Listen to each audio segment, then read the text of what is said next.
जय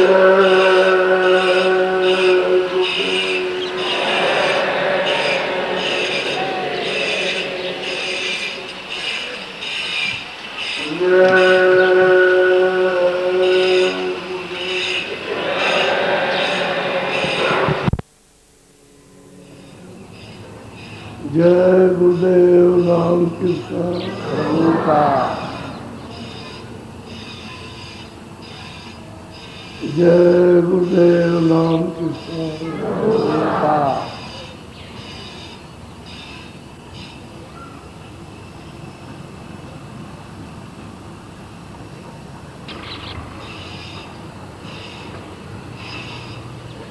ये मनुष्य शरीर 5 तत्वों का बना है। जल, पृथ्वी, अग्नि, वायु, आकाश।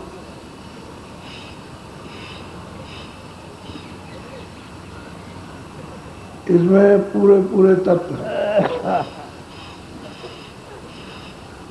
जब कम हो जाएगा तो मनुष्य पागल हो जाएगा। कोई भी तत्व कम होगा और पागल हो गया, फिर बुद्धि काम नहीं करेगी। जब तक 5 तत्व पूरे रहेंगे तब तक बुद्धि काम करेगी।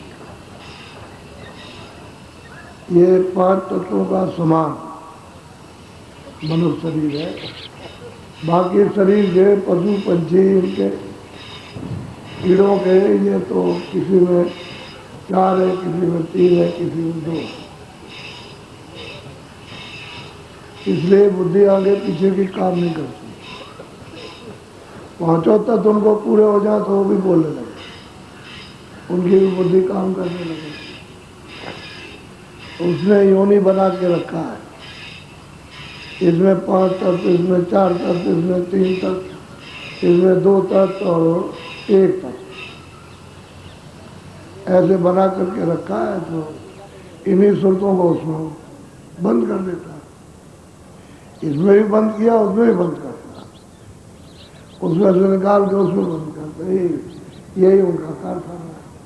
अब इसके ऊपर अगर निकल चलो दरवाजे में बैठ के ऊपर, तो लिंग शरीर है। उसकी इससे बड़ी रचना है, बड़ा लोक है। ये आपके मृत लोक से, तो वहाँ ये शरीर नहीं है। ये वहाँ जल, पृथ्वी, अग्नि, वायु, आकाश भी है। ये वहाँ तो लिंग शरीर है। वो 17 तत्वों का है। तो 10 इंद्रियां और मन, बुद्धि, चित्त और अहंकार, 10 और 4 14, और रजोगुण, तमोगुण, सतोगुण, ये 3 और तो 17, 14, 3, 17 तत्वों के शरीर में सूरत बंद है। वो लिंग शरीर, वो मृतलोक में नहीं है, मृतलोक से ऊपर है। इस जल, पृथ्वी, अग्नि, वायु, आकाश तत्व के ऊपर है। ये 17 तत्वों का शरीर है लिंगलोक। वो लिंगलोक, उसी में स्वर्ग और वैकुंठ। तो थोड़ा सा कोई ज़्यादा भाग नहीं है, लेकिन हाँ स्वर्ग और वैकुंठ अलग अलग है। इसमें स्वर्ग है, स्वर्ग नीचे है और वैकुंठ ऊपर है, लेकिन वो है लिंगी से 17 तत्वों का। उसमें सूरत बंद है, तो ये खोल छूट जाएगा।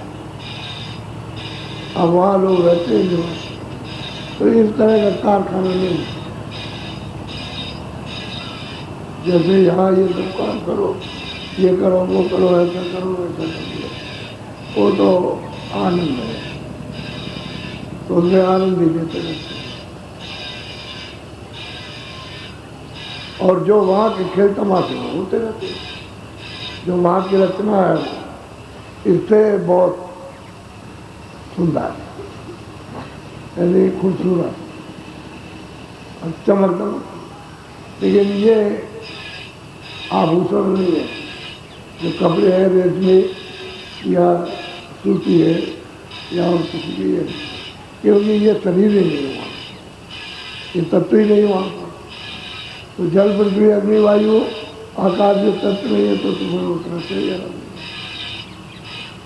वो लिंग शरीर। अब इधर से साधक साधना करे तो लिंग शरीर में प्रवेश करेगा, उधर वहाँ सब देखेगा, उसी शरीर में फिर भ्रमण करता है और पूरी रचना को देख लेता है, जो वहाँ की रचना है उस पर देखता है। ये छूट जाएगा। ये मृतलोक का है, वो स्वर्ग वैकुंठ लोक का, और उसके ऊपर में फिर सूक्ष्म लोक है। उसमें 10 इंद्रियां और उसमें मतलब ये रजोगुण तमोगुण सतोगुण ये काम नहीं करेगा, ये सब नीचे रह जाएगा। 10 इंद्रियां नीचे रह गई, रजोगुण तमोगुण सतोगुण भी नीचे रह गया, और ये जो आपका जल पृथ्वी अग्नि वायु आकाश भी नीचे रह गया, तो वो सूक्ष्म लोक। और वहाँ पर 9 तत्वों का शरीर है, शब्द स्पर्श रूप रस गंध और मन बुद्धि चित्त, ये 9 तत्व है। यानी मन भी तत्व है और बुद्धि भी तत्व है और चित्त भी तत्व है, अहंकार भी तत्व है, और जो शब्द स्पर्श रूप रस गंध है वो भी तत्व है। तो 9 तत्वों का शरीर उसमें भी सूरत बन रहेगा। इसको जब छोड़ देगी दोनों को तो फिर सूक्ष्म में चली जाएगी। तो सहदल कमल में निरंजन भगवान सूक्ष्म शरीर में है, उसी में बैठे। तो उनका नीचे ये और स्वर्ग वैकुंठ 2 लोक हो गए, और सूक्ष्म लोक 3 लोक के मालिक। उस सहदल कमल सूक्ष्म लोक ऊपर नहीं,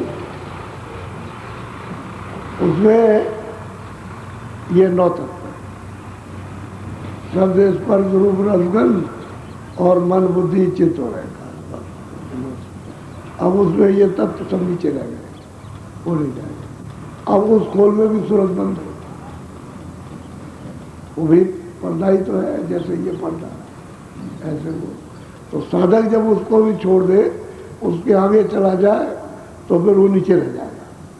तो ऊपर में जो है वो कारण लोग, कारण, वही से कारण कपड़ा पहनाया गया, तो वो कारण रूप है। अब वो मन बुद्धि चित्त और ये अहंकार तो नीचे रह गए, तो ऊपर में क्या है, शब्द स्पर्श रूप रस गंध, इसमें सूरत बंद है, इसमें बंद है। और वो है त्रिकुटी में, तो जो ब्रह्म विराजमान है वो कारण तत्व, शब्द स्पर्श रूप रस गंध, ये शब्द भी है, रूप भी है, रस भी है, गंध भी है, स्पर्श भी है, इसका बोध होता है। और सूरत इस कपड़े से और ऊपर चली जाए तो ये कपड़ा नीचे छूट जाएगा, शब्द स्पर्श रूप रस गंध, तो फिर उसको शब्द रूप है, क्योंकि उधर 10वें द्वार का जो शब्द है उसमें लय हो जाएगी तो शब्द रूप हो जाएगी, ये सब छूट जाएगा। इस तरह की विधि विधान के साथ उसने रचना की है, ऐसी वैसी रचना है। तो आप कहीं भी यही भटके हुए हो, तो फिर ऊपर चढ़े तो लिंग शरीर में भटक गए, बहुत योगियों ने मेहनत की तो सूक्ष्म में भटक गए, आगे नहीं जा सकते। भाई यही उनकी दौड़ बहुत किसी की, और नहीं उधर तो कोई जा नहीं पाता। ये तो 700 वर्ष के अंत संत ही बताया, जिसने रास्ता खोला और बताया, पहले कोई जानता ही नहीं था इसको। इस संत रास्ते को कोई नहीं जानता था, उधर से आए, जीवों के लिए इधर से खोल दिया और सत्ता कर दिया और ले गए, यही काम। तो 4 शरीरों में सूरत बंद है, जब तक इन कपड़ों को नहीं उतारेगी तो अपने घर की तरफ नहीं जा सकती। फिर भी उसके लिए और भी ऊपर तो दृश्यों का बंधन है, शब्दरूप तो हो गई, लेकिन अभी घर नहीं जा सकते क्योंकि अभी तो दृश्यों के बंधन में इतनी सुंदरता, इतने दृश्य, इतनी अलौकिकता, इतना आनंद और अमृत, और वहाँ पर सब इतना है कि उधर आगे जाने की इच्छा नहीं होती। उसको भेज नहीं मालूम तो आगे जा नहीं सकते। तो बड़े बंधन, जब तक वो संत उधर के आने जाने वाले नहीं मिलेंगे तब तक कोई जीव उधर जा नहीं सकता, क्योंकि रास्ता किसी को मालूम नहीं है।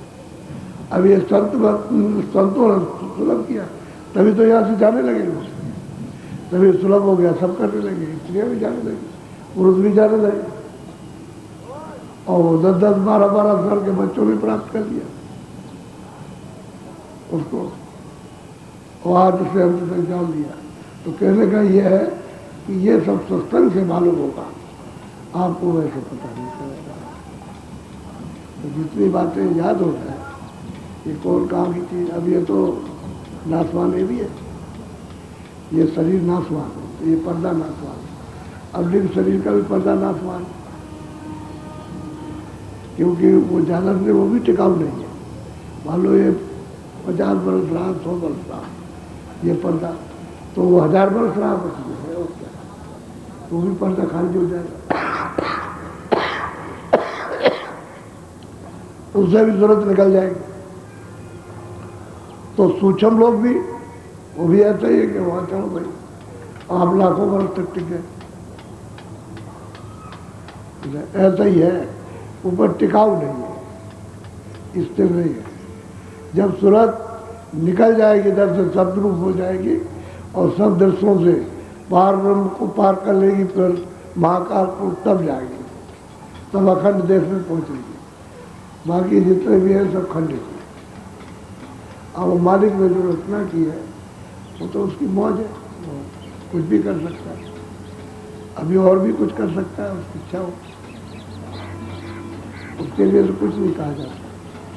वो तो सर्व समर्थ है, उसके पास तो अथाह शक्ति है, अथाह विस्तार है, तो वो सब कुछ तो सब कर सकते हैं। लेकिन अब इस समय पर वहाँ जाने के लिए राहगीर चाहिए, जो जानने वाला हो वो नहीं मिलेगा तो कोई नहीं, तो किसी को भेज नहीं मिलेगा उसको, रास्ते ही चल। अब तुम यहाँ फंसे पड़े हुए, यही खोल नहीं छोड़ रहे, इसी में ढूंढ रहे, इसी में लगे पड़े, तो ऊपर कैसे जाओगे? कुछ तो थोड़ा बहुत, कुछ तो उदासीनता होनी चाहिए ना। अब इतना भोग लिया, 10 बरस भोगा, 20 बरस भोगा, 25 बरस भोग लिया, अब इसमें और तो कुछ मिलने जुलने वाला नहीं कि भाई कोई नई चीज मिल जाएगी, वही है। हम उसी को अच्छा बस आप ले लेंगे, अच्छा फिर ले लेंगे, बस यही होता है, कुछ नहीं। ये सब क्षणिक है, इंद्रियों का जितना भी रस है क्षणिक है, तो इसलिए टिकाऊ नहीं, इसे बदल जाएगा ये शरीर बदल जाएगा तो दूसरा शरीर मिल जाएगा, दूसरा बदलेगा, तीसरा मिलेगा, तो जन्म मरण होता है। अब चाहिए मनुष्य शरीर मिला तो बाहर निकल चले, तभी जन्म मरण खत्म हो, तो उसके लिए रास्ता चाहिए, महात्मा मिले तो रास्ता बताए, ये करती है सत्संग नहीं है, आपको मिलेगी, वैसे कैसे समझ, किसी को कैसे मालूम होगा। और इसी शरीर से मीराबाई गई, इसी से तुलसीदास जी गए, इसी से रैदास जी गए, इसी 700 वर्ष के अंदर बहुत संत आए और बहुत लोगों को पहुंचाया और बहुत निकल गए, और कोई कठोर साधना नहीं, चलो नहीं, नाम को पकड़ो, शब्द को पकड़ो, चलो चढ़ाई करो, तो आप चलने को तैयार हुए, वो मदद करने को तैयार, दोनों हो गए तैयार। वो मदद करना चाहते, तुम चलना चाहते हो चलो, और तुम नहीं चलना चाहो, मदद करना चाहो तो बेकार हो जाएगा, क्या हम नहीं जाएंगे, हमको उधर नहीं जाना, तो क्या करेंगे मदद करेंगे। अब लड़ाई करें तो काल हो, तो काल नहीं रहते हो तो जाल रहते हो, तो इसके लिए सत्संग चाहिए।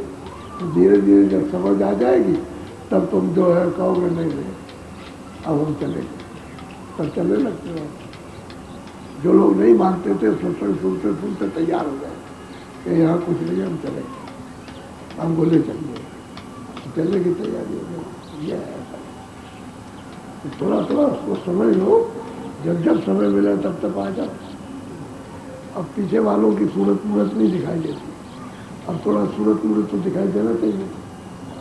अब उधर बैठे उनका दिखाई नहीं दे रहा, और पूरा तो किसी का दिखाई नहीं दे रहा। थोड़ा बहुत कोना हटे, ये सब तो फिर दिखाई दे तो ठीक रहता। आप भी देखो साफ साफ और हम भी साफ साफ देखें, बीच में पर्दा है, ये भी पर्दा ही है और क्या। कोयला भी तो एक पर्दा है। ऐसे ही कर्मों के धुएं उड़े और धीरे धीरे फिर जम गए, वो पर्दा बन गया, उसको उसने ढक लिया और जीवात्मा की आँख बंद हो गई। पहले तो खुली थी, जब आए थे अपने घर से और दोनों आंखों के पीछे बैठाया तो आँख खुली, आँख खुली थी, कान खुले थे और देखते थे और पकड़ लिया, चढ़ गए। लेकिन ये तो बाद में आपको ये पकड़ाया गया कि अच्छा ये बुरा, पहले नहीं। पहले तो कितने जुगों तक, कितने मुद्दतों तक आप यहाँ रहे और चले गए, वापिस हो गए। वो तो बाद में जब पकड़ाया तब बंधन हुआ। जब कोई कायदा कानून बनता है कि सड़क को उस पार नहीं कर सकते हो और आप नहीं मानते हो, उस पार करोगे तो उस पर पुलिस आ जाएगी, रोकेगी कि उधर नहीं जा सकते हो, इधर आओ। यह है कायदा कानून, और क्या। यही कायदे कानून ने तो रोक दिया कि आप ये कर्म करो, पाप ये पुण्य करो और इसको अपना अपना भोगो, हम कुछ नहीं करेंगे, मत करो, हम बड़ा थोड़ी करते ये करो ना, ये कहते हैं ना करो, हम अपनी इच्छा से करो, अपनी इच्छा से ना करो। रास्ता ये है, जाना चाहो तो घर चले जाओ, तो हमारा कर्जा दे दो। जब उसका कर्जा हो गया, कोई बैंक नहीं है या कोई मतलब ये है कि और नहीं, वो कर्जा अब देने लगा, तो जब तो कोई ऊपर आप पे कर्जा नहीं था, और जब आपने ले लिया तो मतलब कर्जा चढ़ने लगा, तो कहता मुझे बड़ा कर्जा दे दो, जमीन तो दे दो, उसमें दे दो, जमीन तो दो, मेहनत करके दो, कर्जा तब आपको देने लगा। तो ये बात कर्म कर्जा है, तो उसका भी देना है। अब यहाँ का ले लेते हो, ये तो आपस के व्यवहार का है, उसको देना पड़ता है, नहीं तो बत्ती खराब हो जाती, कोई देता नहीं है, नाम बदनाम हो जाए। ऐसे ही उसका बनाया हुआ नियम, उस कर्म का कर्जा अब आपको उसको देना, वो कहेगा हमारा दिए जाओ, नहीं देते हो तो लो, अब हमारा चुकाओ उसको, तो अभी उन्हीं में बंद करके लेंगे, वहाँ चुकाएंगे आपको। ये बात है। तो भजन करने से ही छुटकारा सबका हुआ, भजन करने से ही होगा, दूसरा कोई रास्ता नहीं छूटने का। चाहे जितना पुण्य करो उसको भोगो, सब दुनिया का पुण्य कर डालो, पहाड़ की तरह जमा लो, फिर उसको भोग गया, उससे भी छुटकारा नहीं, आप फेंक नहीं सकते, उसको भोगोगे तो भोग लीजिए आप। तो जब भोग लोगे उसमें जब खराब कर्म बच जाएगा तो उसको भोगो, अच्छे को भी भोगा और बुरे को भी भोगो, दोनों को भोगो, छुटकारा नहीं हो सकता। तो जाओगे कर्म करोगे, फिर मनुष्य शरीर कर्म के लिए मिलेगा, फिर अच्छे बुरा करो, फिर भोगो। तो इसी का यही लौट के आए, यही से चले गए चार खानों में, उधर भोगते रोते चिल्लाते रहे, कितने जुग बीत गए, फिर आए और फिर वही काम करने लगे। ये है बंदा, भूल भुलैया इसी हो कहते, इसको बिना महापुरुषों के कोई छुड़ा नहीं सकता। ये हमने आपको सरल भाषा में आपको समझाया, ये सरल भाषा है, सब समझ सकते, इसमें कुछ मुश्किल नहीं है। ये 5 तत्वों का शरीर ये आतक है, ये आकाश 2 आंखों के नीचे है, कभी तो सामने देखते हो, अगर ऊपर हो जाए तो 2 आंखों से आकाश दिखाई नहीं देगा। अब सूरत ऊपर बैठी है तो इसलिए दिखाई नहीं देगा, अगर सूरत 2 आकाश के नीचे आ जाए तो सामने दिखाई दे, यहाँ बैठ जाए तो दिखाई देने लगे, यहाँ बैठा तो दिखाई दे, इधर बैठ जाए तो दिखाई देने लगे, लेकिन अब ये आकाश के ऊपर बैठी है दिखाई नहीं देती, यही है।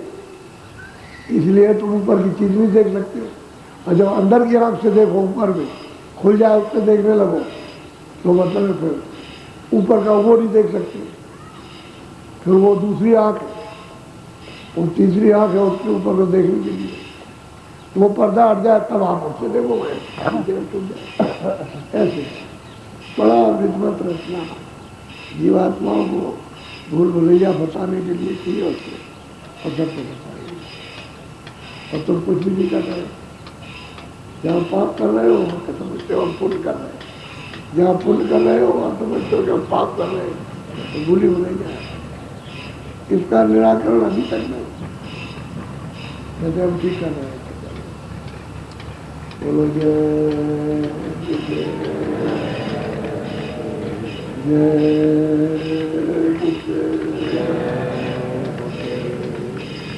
और जो आपको नामदान मिला है उसकी कमाई आप ठीक से करो। और कमाई करोगे जैसे बाहर शरीर से कमाते हो और आप ले आते हो तो आप दोनों खुश होते, प्रसन्न होते। ये बच्चा, ये पति और ये पत्नी बहुत अच्छी है। महात्मा इससे खुश नहीं होंगे। आप शरीर की नहीं, आप चेतन की कमाई करो। दरवाजे पर बैठ के सूरज चेतन है और उस धन को कमाओ और महात्मा को सुनाओ तो खुश हो जाएंगे। बाहर के धन उससे कुछ नहीं, वो धन आत्म का, उससे प्रसन्न हो जाएगा। उसकी कमाई करना, जैसे ये कमाई शरीर से, वो सूरज की कमाई। ये जड़ सामान है और वो चेतन है। सूरज से चेतन मिलेगा, शरीर से जड़ मिलेगा। तो आप इसी को इकट्ठा करते रहते, चेतन की कमाई नहीं करते। अच्छा, एक बात याद रखना, जब दिन में ये सांप हो जाएगा और कोयला हट जाएगा, धूप निकलेगी तो घंटी बजेगी। उसको कान में थोड़ा सा ध्यान रखना कि घंटी कब बज रही है, टाइम नहीं, और फिर बुला लिया जाएगा, फिर सत्संग हो जाएगा, फिर सत्संग हो जाएगा। अभी तो आपको 4 बातें बताई, 4 शरीरों की 4 बातें ये बताई और इसको याद रखना चाहिए। ऐसे नहीं कि भूल जाओ। और साधन करो, पहले सुमरन, दूसरा ध्यान, तीसरा भजन। सुमरन किसी टाइम भी कर लो, जब आपकी इच्छा हो तब कर लो, और ध्यान का भी कर लो, और करो तीनों।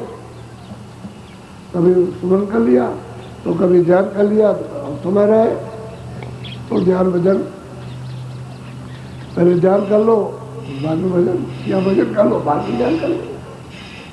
एक काम से काम करना है, काम से काम करना, आँख से देखना है, कान से सुनना, वो सब तुम्हारे पास है। किसी दूसरे के पास नहीं है कि दूसरों के कान से और आँख से देखना सुनना तुम्हारे पास है, उससे देखने का काम करो। तो तुम्हारा साफ हो जाए तो खुल जाए, सीधा सीधा काम। बोलो जय गुरुदेव। अच्छा, ठहर जाओ, अभी आपको ले चलेंगे वहाँ, जरा वो आश्रम भी देख आओ। ये तो अंदर वाला तो आपने देख लिया, लेकिन वो जो है वो इसी सड़क पर, पीछे वाली सड़क पर कौन है आदमी, आगे चलो तो आगे आगे चलो, कुछ देख आओ, थोड़ा सा देख आओगे तो अच्छा रहेगा। ये भी एक परिक्रमा है भजन की, तो देख आओ, खड़े हो जाओ, इधर से उधर से जाए, किधर से जाए स्वामी जी घर जाएंगे, थोड़े राज मित्रों के साथ जो सेवादार यहीं पर है सरकार, वो चले जाए, हम उनके साथ। ठहरो, मेरी तरफ देखो, ऐसा नहीं, क्योंकि उन्होंने तो वो देखा, उनको वहाँ जाने की क्या जरूरत, ये तो उनको जाने की जरूरत है जिन्होंने नहीं देखा। तुमको क्या जाने की जरूरत थी, परेशान हो जाओ, तुम उधर अंदर जाओ और मित्रों के साथ हो जाओ, जल्दी सेवा हो जाए, तो गाड़ियाँ आने जाने लगे, तो अंदर वाले चले जाओ। और जो जिन्होंने नहीं देखा वो इधर से, यहाँ से निकलो, जरा ये बंद रहा, यहीं से निकल के सड़क पर आ जाओ पीछे, और फिर चले जाओ, चले जाओ, इनको ले चलो, इधर से तो बंद है, चलो वो देख करके तो आओ, तब तुमको पता चलेगा।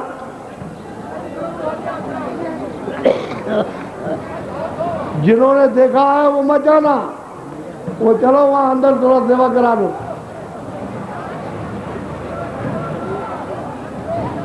चलो चलो,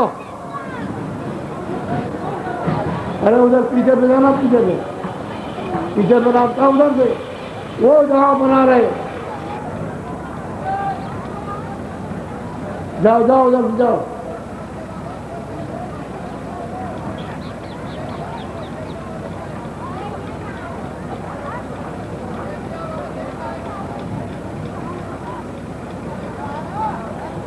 अरे जो लोग उधर से जा रहे हैं ठीक है, ये अंदर की सड़क उधर से भी इधर भी चले जाए, बहुत देर लगे। जिन्होंने देखा मत जाना, ओ छोरा, जिन्होंने देखा